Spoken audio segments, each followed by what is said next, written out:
Assalamualaikum warahmatullahi wabarakatuh. Perkenalkan saya dari kelompok 7, Muhammad Jamaluddin Sodik, Dadang Sulisno, Haris Dwi Wibowo, Parijal Fadilah. Ya, di sini kami akan menjelaskan tentang materi aspek keuangan studi kelayakan bisnis. Yang pertama akan dijelaskan oleh rekan saya. Assalamualaikum warahmatullahi wabarakatuh. Di sini saya akan menjelaskan tentang pengertian aspek keuangan.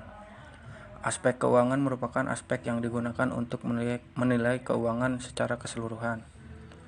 Aspek ini memberikan gambaran yang berkaitan dengan keuntungan perusahaan, sehingga merupakan salah satu aspek yang sangat penting untuk diteliti kelayakannya. Jadi di sini aspek keuangan yaitu pengelola keuangan suatu perusahaan yang sangat penting untuk diteliti kelayakannya, karena aspek tersebut merupakan sumber utama perusahaan itu berkembang atau tidaknya gitu. Selanjutnya ada kebutuhan dana untuk aktiva tetap dan modal kerja. Aktiva tetap terwujud, contohnya yang pertama ada tanah dan pengembangan lokasi. Jadi di sini tanah dan pengembangan lokasi yaitu ada wujudnya dalam bentuk tanah dan pengembangan lokasi untuk perusahaan tersebut. Yang kedua ada bangunan dan perlengkapan. Bangunan dan perlengkapan di sini yaitu bangunan perusahaan dan perlengkapan untuk perusahaannya secara berwujud. Yang kedua ada pabrik dan mesin-mesin. Yang selanjutnya ada aktiva tetap lainnya. Yang selanjutnya aktiva tetap tidak berwujud. Yang pertama biaya pendahuluan. Biaya pendahuluan di sini yaitu untuk sebelum memulainya usaha kita memerlukan suatu biaya. Ada biaya pendahuluan. Biaya ini terdiri dari biaya untuk studi pendahuluan, penyiapan, pembuatan laporan studi kelayakan, survei pasar, dan sebagainya. Terima kasih. Sekian penjelasan pengertian aspek keuangan dan kebutuhan dana untuk aktiva tetap. Terima kasih. Assalamualaikum warahmatullahi wabarakatuh. Baik, Assalamualaikum warahmatullahi wabarakatuh. Perkenalkan, nama saya Dadang Sulisno Yudo Guntoro. Di sini saya akan menjelaskan materi tentang kebutuhan dana untuk modal kerja. Istilah modal kerja dapat diartikan sebagai modal kerja bruto atau modal kerja neto. Modal kerja bruto merupakan menunjukkan sesuatu investasi yang diperlukan untuk aktiva lancar, terdiri dari kas. Yang pertama yaitu kas. Kas merupakan aktiva perusahaan yang terbentuk uang tunai maupun itu uang kertas, uang logam, wesel, cek, dan lainnya yang dipegang perusahaan untuk disimpan di bank dan dapat digunakan untuk kegiatan generik perusahaan. Yang kedua yaitu surat-surat berharga. Surat-surat berharga merupakan dokumen yang memiliki nilai, dilindungi oleh hukum, dan diakui oleh negara. Biasanya surat berharga erat kaitannya dengan kepentingan, transaksi perdagangan, penagihan, pembayaran, dan sebagainya. Yang ketiga yaitu piutang. Piutang menurut pandangan akuntansi adalah sebuah pemberian pinjaman berupa uang tunai atau non-tunai kepada orang lain atau perusahaan. Yang keempat yaitu persediaan. Persediaan adalah aset lancar dalam bentuk barang atau perlengkapan yang dimaksudkan untuk mendukung kegiatan operasional pemerintahan dan barang-barang yang dimaksudkan untuk dijual atau diserahkan dalam rangka pelayanan kepada masyarakat. Dan yang kelima yaitu lainnya. Lanjut, modal kerja neto merupakan selisih antara aktiva lancar dengan utang jangka pendek. Dimaksudkan dengan aktiva lancar adalah aktiva yang untuk berubah menjadi kas memerlukan waktu yang pendek, kurang dari 1 tahun atau 1 siklus produksi. Baik, lanjut materinya. Di sini ada sumber dana.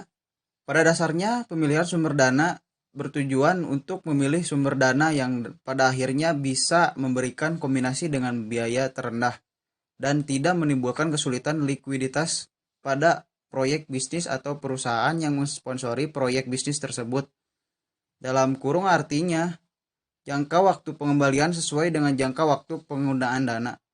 Sekian mungkin materi dari saya. Mohon maaf bila ada salah kata.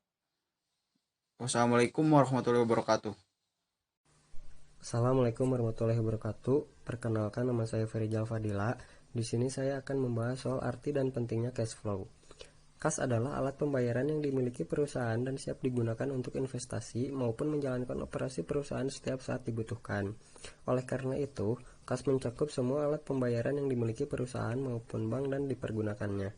Fungsi kas adalah untuk membayar semua aktivitas yang dilakukan perusahaan, baik dalam operasi sehari-hari maupun investasi.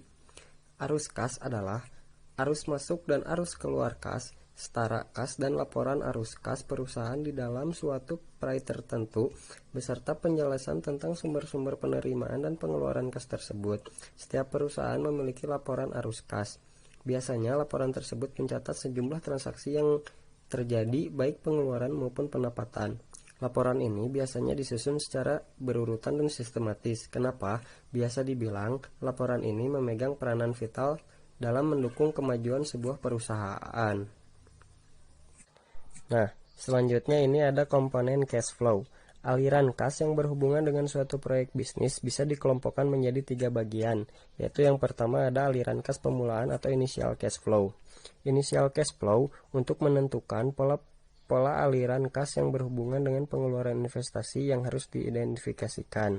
Ini berarti kita harus mengetahui bagaimana pembayaran untuk tanah, pematangannya, pembuatan pabrik dan perlengkapannya, pembayaran mesin-mesin dan sebagainya. Terus yang kedua itu ada aliran kas operasional atau disebut operational cash flow. Penentuannya atau estimasi tentang berapa besarnya operational cash flow setiap tahunnya merupakan titik pemulaan untuk penilaian profitabilitas usulan investasi tersebut. Kebanyakan cara yang digunakan untuk menaksir operational cash flow setiap tahunnya adalah dengan cara menyesuaikan taksiran laba atau rugi yang disusun berdasarkan prinsip-prinsip akuntansi dan menambahkannya dengan biaya-biaya yang sifatnya bukan tunai atau penyusutan. Yang ketiga itu ada aliran kas terminal atau terminal cash flow.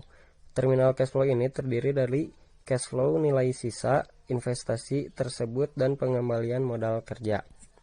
Nah, terus pengeluaran untuk investasi atau outlay pada awal periode mungkin tidak hanya sekali merupakan initial cash flow. Aliran kas yang timbul selama operasi proyek bisnis itu tersebut sebagai operational cash flow. Aliran kas yang diperoleh pada waktu proyek bisnis tersebut berakhir disebut terminal cash flow, umumnya positif. Aliran-aliran kas ini harus dengan dasar setelah pajak. Mungkin sekian presentasi yang bisa saya sampaikan.